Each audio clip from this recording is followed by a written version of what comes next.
especialista em Customer Success aqui na Guppy, e se você tem acompanhado o nosso curso de Design Thinking para recursos humanos até agora, você sabe como essa ferramenta é importante para que você e a sua área de recursos humanos foquem nos problemas certos e na experiência do usuário. É uma ferramenta super poderosa para tornar o seu RH cada vez mais estratégico.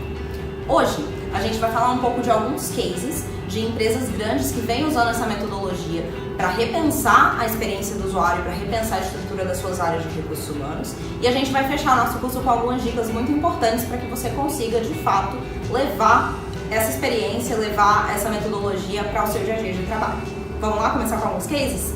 Primeiro, a gente vai fazer um overview, a gente vai falar um pouco das Zappos. Eles tiveram algumas questões com o engajamento dos clientes há alguns anos atrás e usaram o Design Thinking para focar um pouco mais na experiência do candidato. Depois a gente vai falar do Google, que além de experiência do candidato, também teve um foco grande em eficiência operacional. Depois a gente vai falar um pouco da Cisco, que é uma empresa grande, uma multinacional americana do setor de tecnologia, e eles tiveram uma mudança um pouco mais radical, eles reestruturaram todo o RH deles por causa da metodologia de Design Thinking. Depois disso a gente vai falar de dois casos rápidos de clientes da Guppy. Um que precisava de um pouco mais de diversidade nos processos seletivos. A gente também teve um outro cliente aqui na Guppy que usou a ferramenta de Design Thinking para entender um pouco mais do público do seu programa de estágio, para adaptar o tom de voz para garantir o engajamento ao longo de todo o processo. E aí a gente vai fechar com dois cases que não tem a ver com recrutamento e seleção. Um deles é o da Nestlé, que usou Design Thinking para reformular a sua área de treinamento e desenvolvimento. E o outro é o da Coca-Cola, que usou Design Thinking para reformular todo o centro de serviços compartilhados para o mundo inteiro. Então vamos entender o que as grandes estão fazendo? Começando com a Zappos. A Zappos é um e-commerce americano que já é super conhecido no meio das startups por já ter uma pegada de experiência do cliente bem consolidada.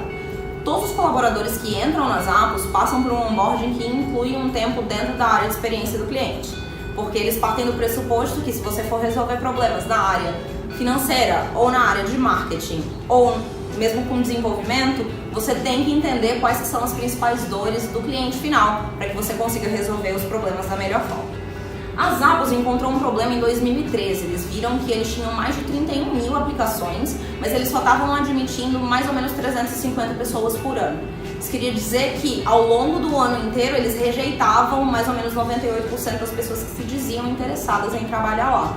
Em especial para uma empresa que é B2C, que vende produtos para o consumidor final, essa questão pode ser complicada, porque você acaba deixando mais de 30 mil pessoas com experiência negativa em relação à sua marca. Então a Zappos resolveu repensar todo o seu processo seletivo. Hoje, você pode se candidatar para vagas específicas dentro das Zappos, mas mais importante, você pode se candidatar para o Zappos Insider Program, que é um programa que foi desenvolvido a partir da metodologia de Design Thinking, entendendo exatamente qual que era a experiência do consumidor final e que trata o processo seletivo e a chegada de um candidato dentro da empresa como uma comunicação de via dupla.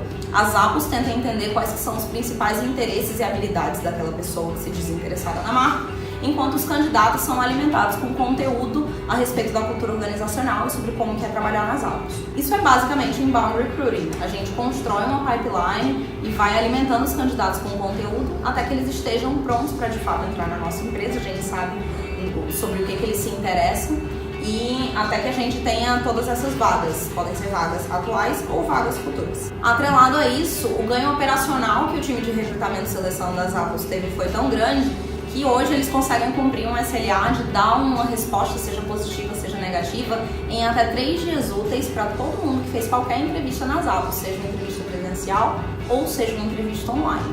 Então isso também é um fator que aumenta a felicidade do candidato ao final do processo. E, de novo, para uma empresa que vende diretamente para o público final, isso pode ser muito importante. Uma pesquisa da Accenture diz que 41% dos candidatos que tiveram experiência negativa com a sua empresa ao longo de um processo seletivo tendem a levar a sua lealdade para outro lugar. Isso significa não só que eles deixam de comprar com a sua empresa, mas que eles vão comprar com o seu concorrente. Além disso, a gente sabe que 62% dos candidatos que tiveram uma experiência positiva tendem a se engajar ainda mais com o seu produto, não só com a sua marca, mas com o que você está vendendo. Então é o RH trazendo resultados positivos também para o negócio. No caso do Google, a gente está falando de uma empresa que tem mais ou menos 2 milhões de inscrições para suas vagas ao longo de um ano. E considerando o grande foco da empresa em cultura organizacional, isso significava que diversos líderes da empresa estavam passando muitas horas em entrevistas com candidatos. Até pouco tempo atrás, para entrar no Google, um candidato precisava fazer cerca de 12 entrevistas. Isso significava bastante tempo da liderança em entrevistas e candidatos que também passavam muito tempo e acabavam desmotivados ao longo do processo seletivo. Entrar no Google é mais ou menos 10 vezes mais difícil do que entrar em Harvard, se você considerar esses números. O Google também tem uma vantagem histórica. Por ser uma empresa de engenharia e também ter diversos engenheiros dentro da área de recursos humanos, eles guardam e analisam diversos dados e tem um time de People Analytics que é super presente. Isso a gente sabe que é um pouco difícil para algumas das nossas áreas de recursos humanos ter dados confiáveis ao longo de muitos anos, mas o Google conseguiu analisar dados de processos seletivos de 5 anos e eles chegaram a uma conclusão de que depois da 4ª entrevista não tinha muito mais que era adicionado aos processos seletivos. As pessoas acabavam já tomando a decisão se aquele candidato ia ser aprovado ou não da 1ª à 4ª entrevista, e as outras 8 entrevistas acabavam sendo para validar esse ponto de vista. Importante saber também que o processo do Google é super bem avaliado. Até as pessoas que acabam não passando no processo seletivo, dessas, 90% ainda recomendariam o Google como um bom lugar para trabalhar para amigos e familiares. E aí a gente tem o caso da Cisco, que é uma gigante americana do setor de tecnologia. A Cisco fez um hackathon específico para a área de recursos humanos. Para vocês que não sabem o que é um hackathon, é basicamente quando a gente junta times multidisciplinares para resolver problemas da empresa. Podem ser pessoas que já trabalham nela ou ainda não. E elas vão ter um tempo reduzido, normalmente 24 a 48 horas, para resolver esses problemas com tecnologia. No caso da Cisco, esse hackathon gerou 105 novas ideias que podem impactar positivamente todos os colaboradores ao redor do mundo, mas além disso gerou uma mudança muito mais profunda em recursos humanos. Agora, em vez da área de recursos humanos, da área de gente se organizar em torno dos seus próprios processos, quando a gente fala, por exemplo, de atratividade, de recrutamento e seleção ou de benefícios, a área de recursos humanos passou a se organizar em torno de momentos que importam, moments that matter, na vida, na jornada de alguém, desde o momento em que ele se interessa por uma vaga na Cisco, até o momento em que ele se torna um candidato de fato, até o momento em que ele entra na empresa e eventualmente saia dela. Um desses momentos pode ser, por exemplo, a entrada na companhia, que não é necessariamente um processo de recursos humanos e envolve diversas áreas diferentes. Por exemplo, atratividade, recrutamento e seleção, ou mesmo a área de folha de pagamento e a área de benefícios. Um outro momento possível é na hora de eu mudar de cargo. Isso pode significar que eu estou mudando de cargo lateralmente para outra área, que eu estou sendo promovido. Isso envolve também folha de pagamentos, benefícios, ou mesmo a área de treinamento e desenvolvimento. Um outro momento possível é o momento de emergências familiares, em que eu posso me ausentar, isso pode envolver benefícios, ou eu posso eventualmente sair da companhia por causa desse momento específico.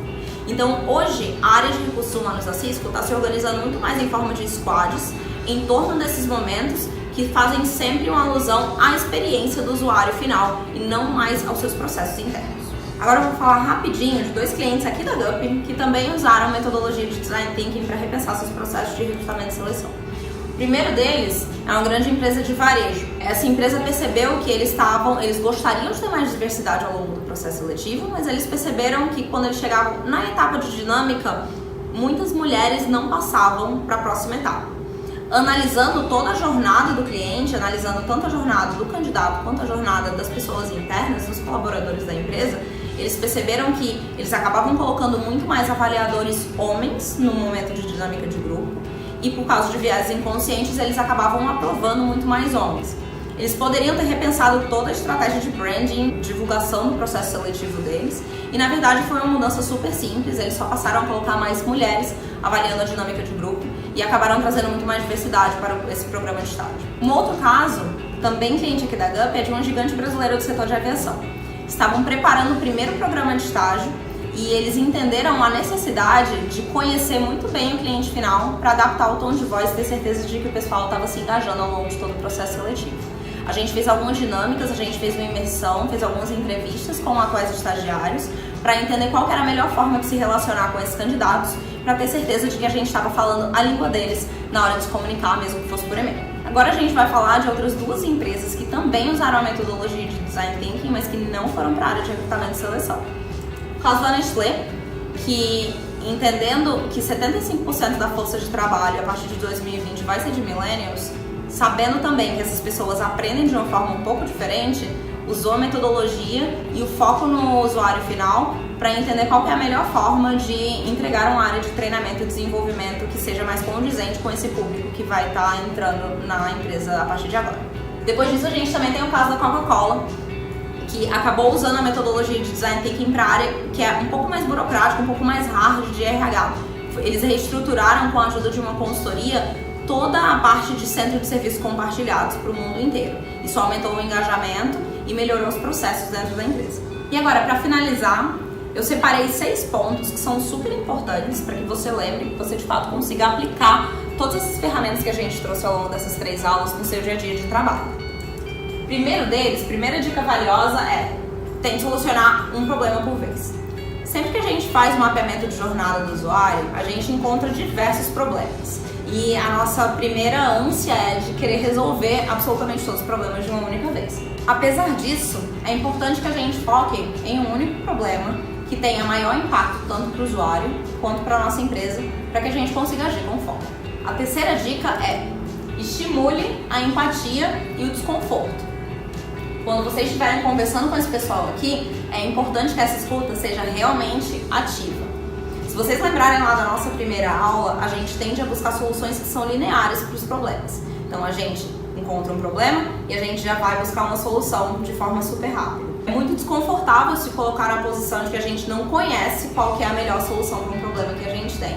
E essa jornada inteira e a conversa com outros times e a conversa com o seu usuário final podem sim trazer soluções que você não estava esperando, que você não tinha previsto antes. A quarta dica é: inovação não é necessariamente disruptiva. Você pode sim chegar a uma conclusão como a Cisco, que você precisa reestruturar toda a sua área de RH. Mas inovação também pode ser incremental. Você também pode pensar em coisas pequenas que vão ter um impacto muito grande para o seu usuário, que podem também ser consideradas inovadoras. A quinta dica é: repertório está em todo lugar. Assim como pessoas da sua própria empresa e pessoas que estão na jornada, seus usuários, podem te ajudar a ter ideias mais criativas e inovadoras, também é importante ler sobre outras indústrias. Outras empresas podem ter passado pelo mesmo problema que você está passando agora e podem te estimular a ter soluções mais criativas. A sexta e última dica é muito importante medir toda a sua evolução no processo, em especial para gerar case, inclusive para te ajudar a vender internamente seus projetos. É importante começar pequeno, com mudanças incrementais, que você consiga medir a efetividade e que vão te dar fôlego para vender esses projetos internamente, para que você consiga de fato fazer transformações cada vez mais profundas dentro do seu RH. Esse foi o nosso curso de Design Thinking para Recursos Humanos. Muito obrigada por ficar com a gente até aqui. A gente aqui da GUP quer ajudar vocês a fazer uma transformação real no dia a dia do RH. E é por isso que a gente disponibiliza esse e outros conteúdos no nosso blog. Então segue a gente e até a próxima!